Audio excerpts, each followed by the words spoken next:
부산의 겨울은 살을 애는 듯한 추위가 몰아치고 바다에서 밀려오는 습기를 머금은 바람은 사람들의 마음까지 시리게 만들었습니다. 부연 안개가 깔린 잿빛 바다와 가만히 정박해 있는 어선들, 가끔 안개 속에서 희미하게 울리는 선박 경적 소리는 더욱 을씨년스러웠지요. 해산물 시장으로 이어지는 좁은 길에는 좀처럼 웃음소리를 찾기 어려웠습니다. 그것이 부산 사람들이 따뜻함이 없어서가 아니라 이곳의 모진 추위와 힘겨운 생존 경쟁이 모두를 긴장하게 만들었기 때문이었습니다. 그 우울하고 매서운 풍경 속에서 14살 소년 명진이는 낡은 포장마차들이 늘어선 골목을 터벅터벅 걸어가고 있었습니다. 이미 해지고 닳아버린 운동화는 발에 온기를 전해주지 못했습니다. 명진이는 부모를 잃고 바닷가에 있는 작은 나무 오두막에서 홀로 살고 있었죠. 몇 해 전 어부였던 아버지가 바다에 나갔다가 실종되었고 충격을 받은 어머니마저 병을 얻어 세상을 떠났습니다. 결국 명진이는 어린 나이에 혼자 생계를 이어갈 수밖에 없었습니다. 그가 살아가는 방법이라곤 예쁜 조개 껍데기를 주워 모으거나 방파제에서 작은 물고기나 새우를 잡아 드물게 찾아오는 관광객들에게 파는 일이었습니다. 겨울처럼 사람의 발길이 거의 없는 날이면 어시장에 가서 짐을 나르는 일을 돕고 그 대가로 밥 한 끼나 약간의 돈을 받곤 했지요.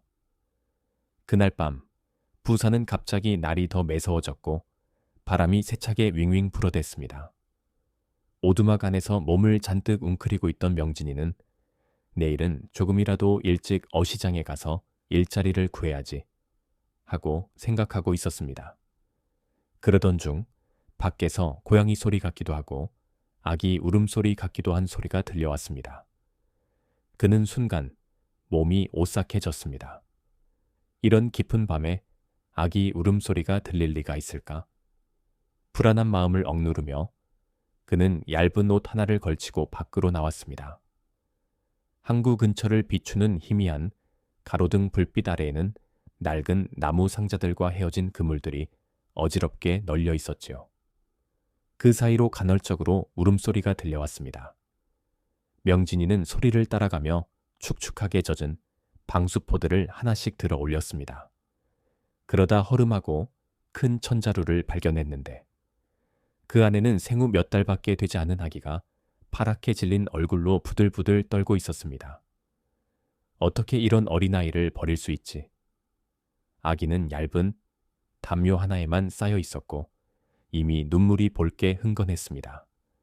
명진이는 심장이 쿵쾅댈 정도로 놀라면서도 망설일 새 없이 아기를 안아들고 자신이 걸치고 있던 옷으로 아기를 둘둘 말아 보온을 해주었습니다. 괜찮아, 무서워하지 마. 마치 자기 자신에게 말하듯 대락할 명진이는 조그맣게 중얼거렸습니다.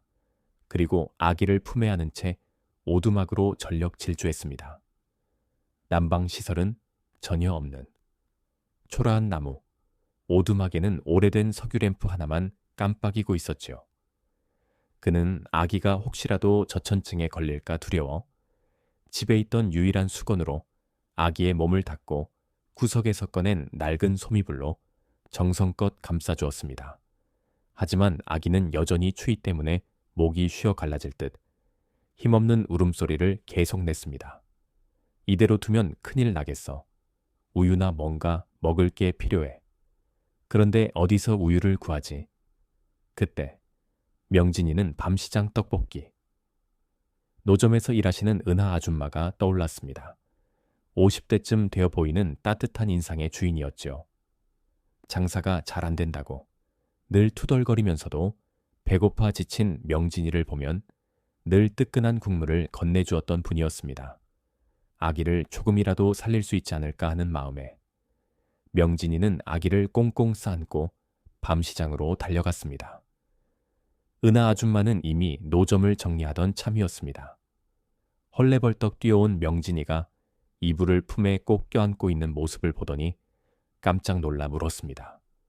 어머나, 얘야, 무슨 일이니?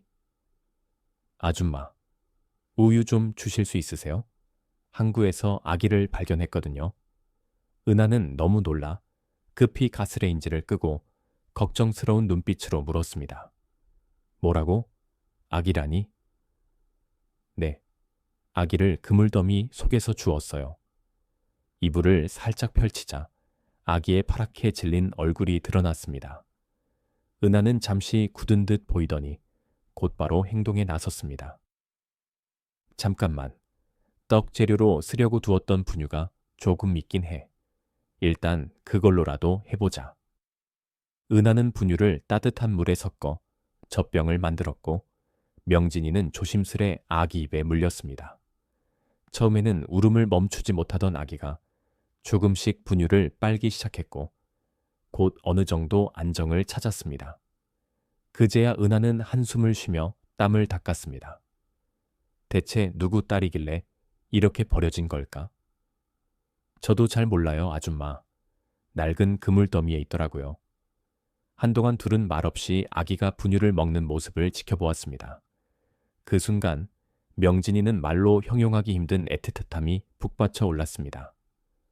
과거 자신이 부모를 잃었을 때도 누군가 따뜻한 손길로 구해주길 간절히 바랐던 기억이 떠올랐던 것이지요. 이제 그가 또 다른 작은 생명을 살피고 있었습니다. 분유를 다 먹이고 나서야 명진이는 아기의 손목에 감긴 작은 천팔찌를 발견했습니다. 거기에는 해림이라는 글자가 수놓아져 있었습니다. 해림. 은하는 시계를 보더니 결정한 듯 말했습니다. 일단 너는 아기를 데리고 집으로 돌아가렴. 오늘은 이미 늦었으니 내일 내가 어디에 연락을 해야 할지 알아보고 같이 움직여보자. 아기를 혼자 두면 안 돼. 명진이는 고개를 끄덕이며 아기를 품에 안았습니다. 돌아가기 전 그는 은하에게 깊이 허리를 숙여 감사 인사를 했고 은하는 그의 어깨를 토닥이며 조용히 말했습니다. 무슨 일 있으면 언제든 찾아와. 알았지? 그날 밤 명진이는 거의 잠을 자지 못했습니다. 추위에 취약한 아기가 울음을 그치지 않았고 난방도 안 되는 오두막 안에서 달래주기에 급급했지요. 울 때마다 혹시 아기가 아프진 않을까 전전긍긍했습니다. 다행히 새벽 무렵 아기가 지쳐 잠이 들었습니다. 희미하게나마 볼의 홍조가 돌아온 아기의 얼굴을 바라보며 명진이는 가슴 한켠이 따스해지는 걸 느꼈습니다. 해림, 대체 왜 이렇게 버려진 걸까? 다음 날 아침 명진이는 아기를 깨워 추위에 노출되지 않도록 조심스레 돌본 뒤 따뜻한 물을 구해 아기의 몸을 닦아주었습니다. 아기는 여전히 기운이 없어 약하게 울고 있었습니다. 기저귀가 없어 애를 먹던 그는 어쩔 수 없이 낡은 옷을 찢어 임시 기저귀로 썼습니다. 돈을 벌어야 했지만 아기를 혼자 놔둘 수는 없어 고민하던 명진이는 은하 아줌마가 했던 말이 떠올라 아기를 안고 시장으로 향했습니다. 가는 길, 낡은 옷차림의 소년이 아기를 안고 있는 모습을 본 사람들이 수군거리기 시작했습니다. 쟤는 누구 아기를 데리고 다니는 거야? 설마 훔쳐온 건 아니겠지? 그 말이 들려올 때마다 기분이 나빴지만 명진이는 대꾸할 여유도 없이 아기가 추위에 떨까 그것만 걱정했습니다. 은하, 아줌마의 노점에 도착하자 그녀는 마침 떡볶이 국물을 끓이려 준비하고 있었습니다. 초췌해 보이는 이 모자무지 같은 두 사람을 보며 은하는 안쓰러운 듯 고개를 저었습니다. 이리 와서 아기를 이 박스 안에 눕혀봐. 내가 담요를 좀 깔아놨어. 명진이는 조심스럽게 아기를 내려놓고 곁에 앉았습니다. 은하는 요리를 하면서도 틈틈이 아기를 살피며 아기가 울면 바로 달래야 해. 아직 손님도 없으니 내가 도와줄 수는 있어. 라고 당부했습니다. 그러나 손님이 하나둘 늘어남에 따라 명진이는 은하의 허락을 받고 가볍게 만든 어묵이나 마른 문어를 구워 시장 근처를 돌며 팔았습니다. 예전에 어머니에게 조금 배워 직접 양념해 굽는 법을 알았지만 아기 때문에 시간이 없어 많이 팔지는 못했습니다. 그날 저녁 가까스로 동전 몇 개를 더 모아 값싼 분유를 하나 샀습니다. 그래도 그 정도면 다행이었지요. 하지만 밤이 되자 또다시 아기가 깨서 우니 명진이는 주변 사람들에게 피해가 될까 노심초사했습니다. 다행히 이 판잣집 동네의 사람들은 각자 생계에 치여 있어 큰 신경을 쓰지 않았습니다. 며칠 동안 아기를 보살피고 돈벌이에 매달리느라 정신없이 지냈지만 명진이는 단 한 번도 아기를 버릴 생각을 하지 않았습니다. 지치고 힘겨울 때마다 고요히 잠든 아기의 모습을 바라보면 예전 자신이 떠올랐기 때문이었지요. 나도 누군가 이렇게 날 안아줬다면 하는 마음에 더욱 애틋했습니다. 그러던 중 12월 초 어느 날 칼바람이 쌩쌩 불고 하늘도 잿빛으로 음울한 날이었습니다. 밤이 되자 해리미가 갑자기 뜨거워지며 울음을 멈추지 않는 것이었습니다. 놀란 명진이는 아기를 안고 불이 나게 은하 아줌마의 노점으로 달려갔습니다. 이미 정리를 마치고 가려던 은하는 창백해진 그의 표정을 보자마자 급히 물었습니다. 무슨 일이야? 아기가 왜 이래? 아줌마, 아기가 너무 뜨겁고 열이 심해요. 은하는 아기의 이마를 짚어보고는 깜짝 놀랐습니다. 이러다 큰일 나겠어. 가까운 해안가 보건소로 가자. 밤에도 당직 의사가 있을 거야. 그렇게 두 사람은 허둥지둥 보건소로 달려갔습니다. 당직이었던 김 박사가 아기를 간단히 진찰하더니 따끔하게 말했습니다. 아기를 왜 이렇게 찬바람 맞게 내버려 둔 거예요? 아직 너무 어린데 천을 잘 유지해야죠. 명진이는 고개를 떨구며 작은 목소리로 말했습니다. 죄송해요. 따뜻한 이불이 거의 없어서.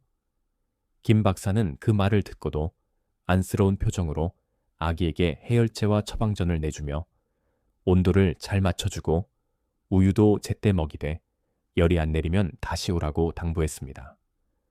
그리고 돌아가기 전에 아기 팔목에 있는 작은 헝겊 팔찌를 유심히 보며 중얼거렸습니다. 이건 해림이라고 적혀 있나 보군요. 은하와 명진이는 머뭇거리며 고개만 끄덕였습니다. 김 박사는 부드럽게 말했습니다. 일단 아기를 돌보는 게 먼저니 필요하면 경찰이나 관련 기관에 연락해서 아기의 가족을 찾는 방법도 생각해 봐야겠네요. 경찰이라는 말에 명진이는 순간 긴장했습니다. 자신이 납치범으로 몰리는 건 아닐지 걱정되었던 것이지요. 그러나 은하 아줌마는 괜찮다며 안심시켰습니다. 다행히 사흘가량 지나자 아기의 열이 내려가고 어느 정도 분유도 잘 먹기 시작했습니다. 명진이는 안도감에 울음을 터뜨릴 뻔했습니다. 만약 아기가 무슨 일이라도 당했다면 영영 죄책감에서 헤어나지 못했을 것 같았습니다. 아기의 열이 한풀 꺾이자 은하 아줌마는 조심스레 명진이에게 말했습니다. 아기 팔찌에 해림이라 적혀 있으니 분명 부모나 가족이 있을 거야. 혹시 납치 피해자였을 수도 있으니 관공서나 병원에 문의해 보는 게 좋지 않겠니? 하지만 만약 그 사람들이 아기를 원치 않는 거라면 어떡해요?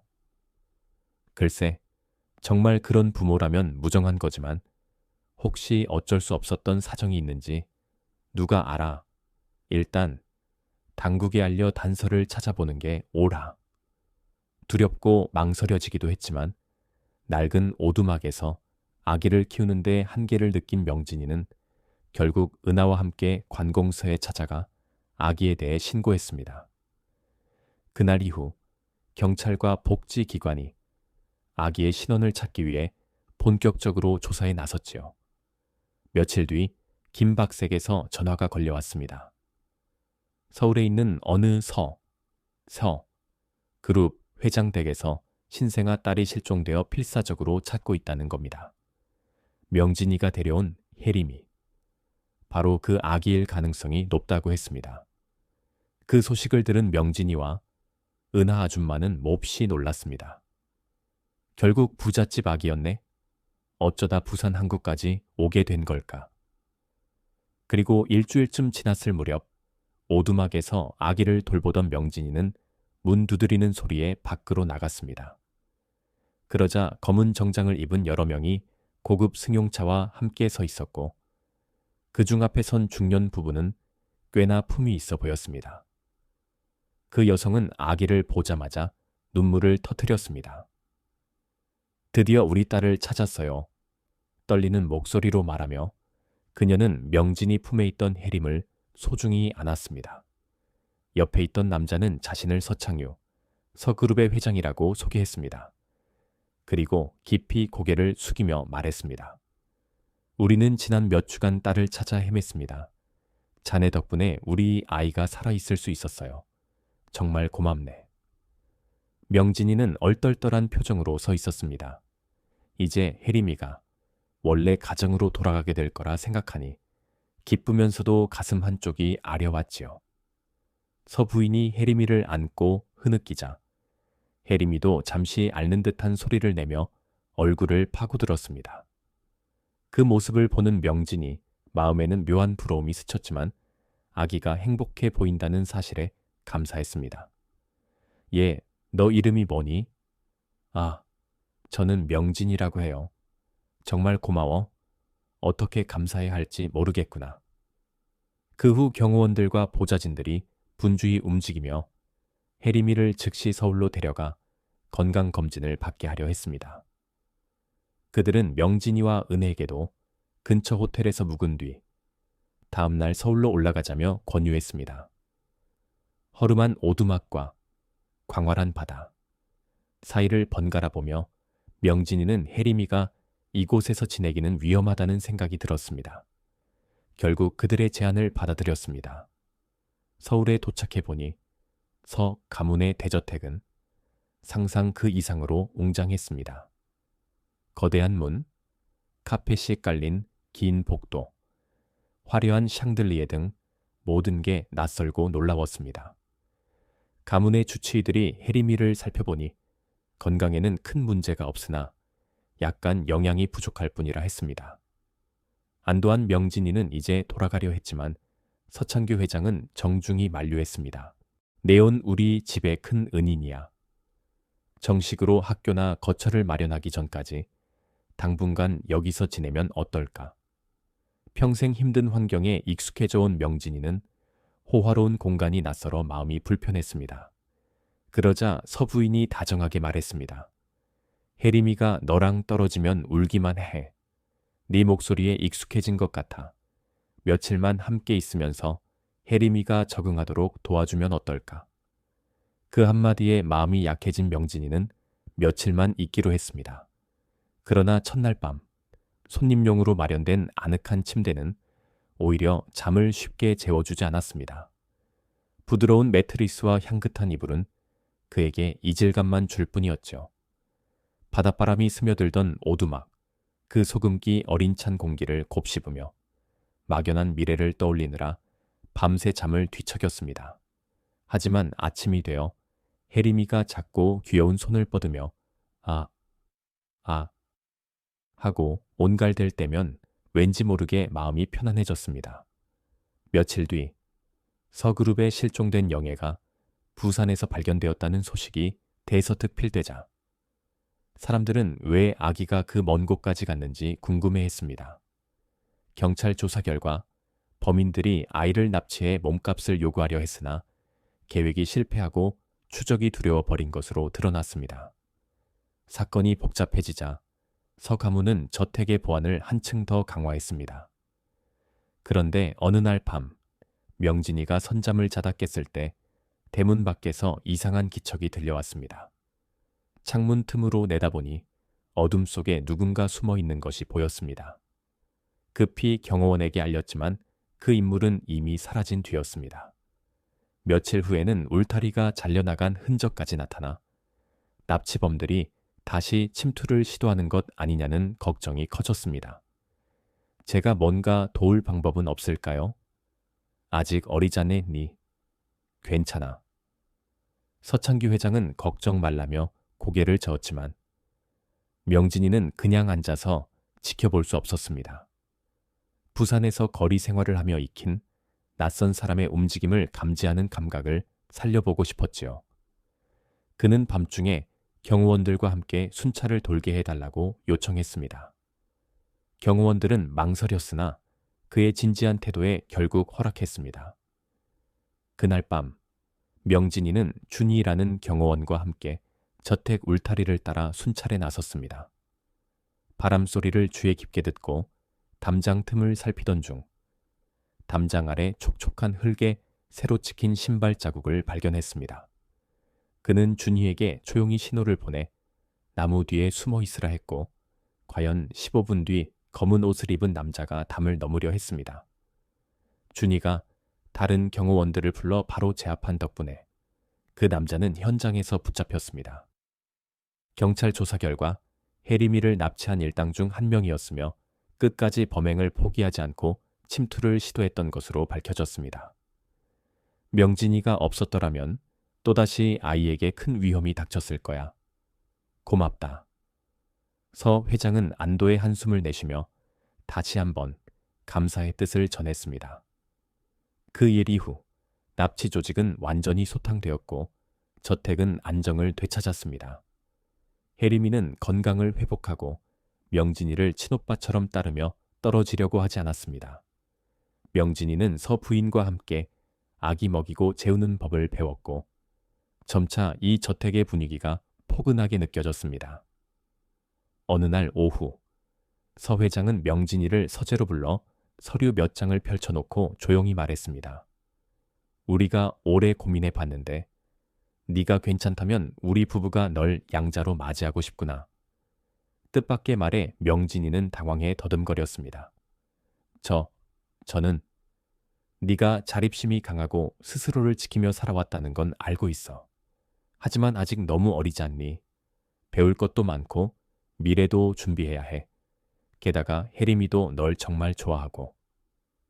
그 따뜻한 설득에 명진이는 오래된 오두막에서 폭풍우를 버텼던 기억이 떠올랐습니다. 그리고 혜림이가 자신처럼 외로움을 겪지 않았으면 하는 마음이 커졌습니다. 저 받아들이겠습니다. 그의 눈가에는 뜨거운 눈물이 맺혀 있었습니다. 그렇게 해서 명진이는 서 가문의 식구가 되었습니다. 그는 서울의 새로운 학교로 전학해 전과는 전혀 다른 삶을 살기 시작했습니다. 처음에는 낯선 환경이 힘들었습니다. 학교 친구들은 대부분 부유했고 고급 옷과 신발을 신고 있었습니다. 가끔 이런 말들이 들리기도 했습니다. 쟤는 부산에서 노숙 생활했다던데 왜 서 가문이 쟤를 입양했지? 그때마다 마음이 아팠지만 해리미를 지키는 든든한 오빠가 되겠다는 다짐을 떠올리며 이를 악물었습니다. 그는 공부에 매진하고 겸손한 태도를 잃지 않았습니다.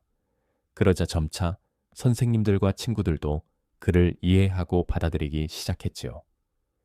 집에서는 방과 후마다 해리미를 돌보고 서 부인이 식사를 챙길 때 돕고 서 회장이 돌아오면 온 식구가 함께 저녁 식사를 했습니다. 서 회장은 가끔 명진이에게 장래 희망을 물었고 처음에는 모호한 대답만 하던 그는 점차 자신처럼 어려운 환경에서 방치된 아이들을 돕고 싶다는 꿈을 키워나갔습니다. 어느 날 저녁 그는 용기를 내어서 회장에게 말했습니다. 아버지, 저 같은 아이들을 도울 수 있는 일을 하고 싶어요. 저처럼 힘든 처지에서 사는 아이들이 많잖아요. 좋지. 아버지가 전폭적으로 도와줄게. 서 회장은 미소 지으며 아들의 어깨를 다독였습니다. 그로부터 2년 뒤 16살이 된 명진이는 서 회장이 제안한 자선 프로젝트에 참여했습니다. 바로 부산 빈민가 근처에 아동보호센터를 세우기 위한 기금 모금이었지요. 부산이라는 이름에 명진이 가슴은 옛 기억으로 설렜습니다. 차가운 바닷바람, 낡은 오두막, 그리고 은하 아줌마가 떠올랐기 때문입니다. 명진이는 서 가족과 함께 부산으로 내려가 직접 해림의 희망 센터 건립 기공식에 참석했습니다. 그때 발견했던 아기 팔찌의 이름에서 따온 것이었죠. 은하 아줌마도 기공식장에 와서 이제 듬직하고 깔끔한 차림으로 관계자들 옆에 서 있는 명진이를 보며 감격해했습니다. 건강하고 밝은 얼굴로 온가리를 하는 해림의 모습을 보니 은하는 눈물을 글썽였지요. 짧은 축사에서 명진이는 사람들에게 이렇게 말했습니다. 여러분은 예전에 길을 떠돌던 제가 버려진 아기를 안고 있던 모습을 기억하실지도 모릅니다. 많은 분들의 도움이 없었다면 저와 그 아이는 이 자리에 설 수 없었을 겁니다. 오늘 저는 우리 모두가 힘을 모아갈 곳, 없는 아이들에게 안전한 보금자리를 만들어주고 싶습니다. 그의 목소리는 떨렸지만 눈빛은 단단했습니다. 아래쪽에서 서 회장은 미소 지으며 고개를 끄덕였고 서 부인은 해리미를 아는 채 울컥한 표정으로 양아들을 바라보았습니다. 그렇게 해림의 희망센터가 공식적으로 문을 열게 되었습니다. 명진이는 오래된 나무 오두막도 다시 찾아갔는데 이미 무너져 내려가고 있었습니다. 그는 이곳을 리모델링해 거리의 아이들이 임시로 머물 수 있는 공간으로 만들겠다고 결심했습니다. 자기 자신이 한때 얼마나 고독하고 힘들었는지 잘 알았으니까요. 돌이켜보면 운명이 그날 명진이가 해리미를 발견하도록 이끌었을지도 모릅니다. 고독한 소년이 작은 생명을 만나 아기를 보듬고 책임지는 과정에서 새로운 문이 열렸습니다. 서 가문 또한 그의 존재 덕분에 잃었던 딸을 되찾았고 점차 명진이를 진심으로 이해하고 사랑하게 되어 친자식처럼 받아들였습니다. 차가운 항구에서 시작된 한 소년의 삶은 이제 따뜻한 가정의 문턱을 넘어섰습니다. 그리고 과거의 상처를 힘으로 바꿔 세상에 소외된 아이들을 돕는데 모든 열정을 쏟기로 마음먹었습니다. 이 이야기가 주는 교훈은 인간애와 사랑이 모든 경계를 허문다는 사실입니다. 우리가 조금이라도 손을 내밀면 작은 불씨 같은 희망이 피어나 더 많은 사람들을 이어줍니다. 부산 항구에 버려진 아기에서부터 지역사회를 변화시키는 큰 프로젝트까지 이 모든 것은 어느 겨울밤 아무도 돌보지 않던 작은 생명을 기꺼이 안아준 한 고아, 소년의 자비로운 행동에서 비롯된 것입니다.